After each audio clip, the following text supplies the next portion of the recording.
नमस्कार। आज एक बहुत ही इंटरेस्टिंग टॉपिक के साथ आप सबके साथ जुड़ रहा हूँ। ये टॉपिक काफ़ी दिनों से मेरे दिमाग में चल रहा था और जब भी इसके ऊपर कोई अपडेट आता तो मैं और इसके ऊपर विचार विमर्श करता।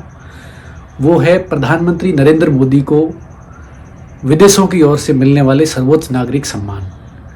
चूँकि अभी वो 2 दिन के मॉरिशस के दौरे पर थे और कल सुबह ही वो दिल्ली लौट गए हैं, तो मॉरिशस का सर्वोच्च नागरिक सम्मान है वो उन्हें दिया गया है। इस मॉरिशस के सर्वोच्च नागरिक सम्मान सहित उन्हें विदेशों की तरफ से मिलने वाले सर्वोच्च नागरिक सम्मानों की वो जो सूची है उसमें 21 नाम जोड़ गए हैं, यानी 21 देशों के सर्वोच्च नागरिक सम्मान है वो लगभग उन्हें मिल चुके हैं। उसमें कई बड़े देश भी है। तो किसी भी देश के सर्वोच्च नेता को इतने विदेशों की तरफ से सर्वोच्च नागरिक सम्मान मिलना निश्चित रूप से ये देश के लिए और देशवासियों के लिए एक बहुत बड़ा गर्व और सम्मान का विषय होता है, क्षण होता है। तो अभी तक भारत के पहले भी जो प्रधानमंत्री रहे हैं उनको भी कई विदेशी नागरिक सम्मान मिले हैं, लेकिन उनकी संख्या बहुत कम रही है। प्रधानमंत्री नरेंद्र मोदी को जहाँ तक इनकी संख्या है वो 21 है। तो इसके बाद डॉक्टर मनमोहन सिंह को 3 विदेशी सर्वोच्च नागरिक सम्मान 3 देशों की ओर से मिले हैं। इसके बाद इंदिरा गांधी को 2 मिले हैं और राजीव गांधी और जवाहरलाल नेहरू को 1-1 पुरस्कार मिले हैं। तो इन तीनों को हालांकि भारत रत्न मिल चुका है। तो इसमें बड़ी बात यह है कि जब 21 देशों के सर्वोच्च नागरिक सम्मान मिल चुके हैं तो भारत रत्न आखिर अभी तक उन्हें क्यों नहीं दिया गया है, उन्होंने क्यों नहीं लिया है? क्योंकि पिछले 3 टर्म से लगातार उनकी खुद की सरकार है, 2 कार्यकाल पूरे हो चुके हैं और तीसरा कार्यकाल अभी शुरू हुआ है। तो ये सवाल जाहिर सी बात है मेरे मन में नहीं, कई लोगों के मन में होगा। और कल मैंने इसको लेकर सोशल मीडिया पर एक पोस्ट भी की, उसमें काफ़ी लोगों ने मिलीजुली प्रतिक्रियाएं दी कि किस देशों के सर्वोच्च नागरिक सम्मान मिलने के बाद भारत रत्न में देरी क्यों हो रही है, या उन्हें क्यों नहीं दिया जा रहा है, या वो खुद क्यों नहीं ले रहे हैं। जैसा कि पहले प्रधानमंत्री जवाहरलाल नेहरू और उसके बाद तीसरी प्रधानमंत्री भारत की बनी इंदिरा गांधी, जिन्होंने उनके खुद के कार्यकाल के अंदर ही उन्हें भारत रत्न दिया गया, उनकी मंत्रिमंडल द्वारा या उनकी सिफारिश पर राष्ट्रपति के द्वारा। तो इससे किसी भी देश के सर्वोच्च नागरिक सम्मान या भारत के सर्वोच्च नागरिक सम्मान भारत रत्न से जुड़े हुए कई सवाल है जो मेरे मन में चल रहे थे। तो आज उन सवालों को मैंने लिस्टेड किया है और उनके ऊपर थोड़ी बात करूंगा, क्योंकि ये मेरे व्यक्तिगत मन में चल रहे थे। तो हो सकता है आप सबके मन में भी चल रहे होंगे। तो मेरे मन में आया क्यों नहीं आप सबसे इस विषय के ऊपर थोड़ी चर्चा की जाए। पहला सवाल यही है कि अभी तक भारत के किन सर्वोच्च नेताओं को अभी तक ये पुरस्कार मिले। इनमें प्रधानमंत्री नरेंद्र मोदी, जैसा कि मैंने पहले बताया, पहले लिस्ट पे है। उन्हें 21 देशों के सर्वोच्च नागरिक सम्मान मिल चुके हैं। उसके बाद डॉक्टर मनमोहन सिंह जी, उन्हें 3 देशों के सर्वोच्च नागरिक सम्मान पुरस्कार मिले हैं। राजीव गांधी और पंडित जवाहरलाल नेहरू, उन्हें 1-1 देशों के सर्वोच्च नागरिक सम्मान मिले और भारत रत्न सहित 2-2 हो जाती है इनकी संख्या। तो प्रधानमंत्री नरेंद्र मोदी को जो सर्वोच्च नागरिक सम्मान अलग अलग देशों के मिले, उनमें प्रमुख देश कौन कौन से, उनमें बड़े देश जो प्रभावशाली है और ताकतवर है, उनमें रूस का नाम प्रमुख है। 2019 में रूस का सर्वोच्च नागरिक सम्मान उन्हें मिला। इसके बाद संयुक्त अरब अमीरात 2019 में, सऊदी अरब 2016, फ्रांस 2023, जापान, वहाँ का 2nd सर्वोच्च नागरिक सम्मान उन्हें मिला 2019 में, मिस्र 2023 और इजराइल 2023 प्रमुख है।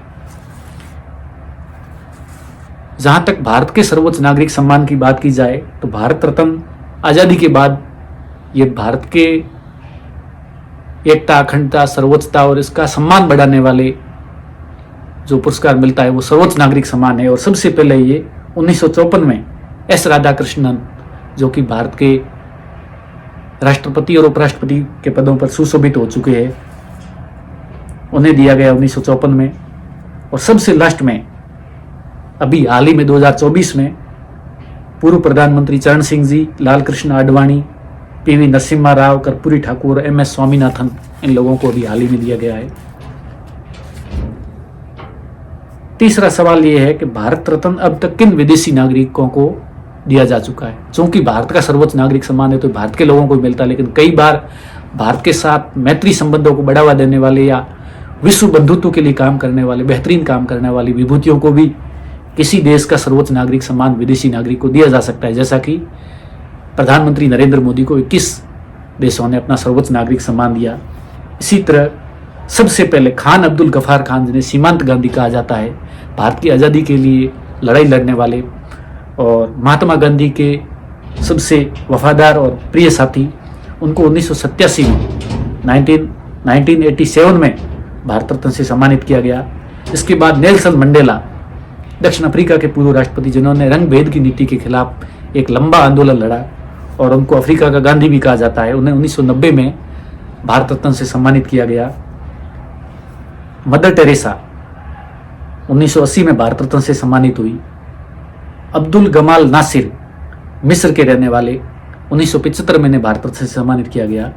भूपेन हजारिका, जिन्हें सबसे लास्ट में जिन्हें विदेशी नागरिक के रूप में 2019 में भारत रत्न से सम्मानित किया गया। यदि इनमें से देखा जाए तो शुद्ध विदेशी के तौर पर दो ही नाम आप अपने को मिलेंगे, वो है नेल्सन मंडेला, जो कि दक्षिण अफ्रीका के राष्ट्रपति थे, और अब्दुल गमाल नासिर। इन्हें 1975 में भारत रत्न से सम्मानित किया गया। इनको भारत और मिस्र की विदेश नीति को आपस में मजबूत करने और ये पंडित जवाहरलाल नेहरू, भारत के पहले प्रधानमंत्री के अच्छे दोस्त थे, उन्होंने गुट निरपेक्ष नीति को आगे बढ़ाने में महत्वपूर्ण भूमिका निभाई, इसलिए इन्हें भारत रत्न से सम्मानित किया गया।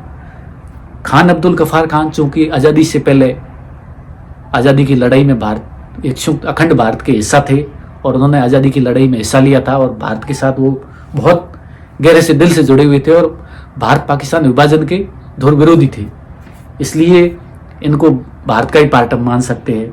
मदर टेरेसा, चूंकि ये अल्बानिया की रहने वाली थी, लेकिन उनका एक लंबा कार्य समय है वो भारत में बीता और भारत में उन्होंने काफ़ी सेवा कार्य किए और लास्ट में उनको भारत की नागरिकता भी मिल गई थी, इसलिए इनको भी भारत का हम पार्ट मान सकते हैं। और भूपेन हजारिका, जिनको हाल ही में 2019 में भारत रत्न दिया गया, ये इनका जन्म असम में हुआ और ये भारतीय मूल के थे, लेकिन लास्ट में इनको अमेरिका की नागरिकता मिल गई, इसलिए मदर टेरेसा, भूपेन हजारिका और खान अब्दुल गफ्फार खान, इनको हम भारत का ही नागरिक या भारतीय मूल का नागरिक मान सकते हैं।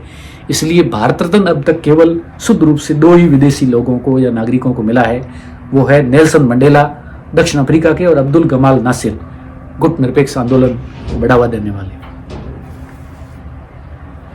सबसे लास्ट सवाल, जो कि मूल सवाल है, वो ये है कि क्या प्रधानमंत्री नरेंद्र मोदी को भारत रत्न मिल सकता है? यदि मिलेगा तो कब मिलेगा?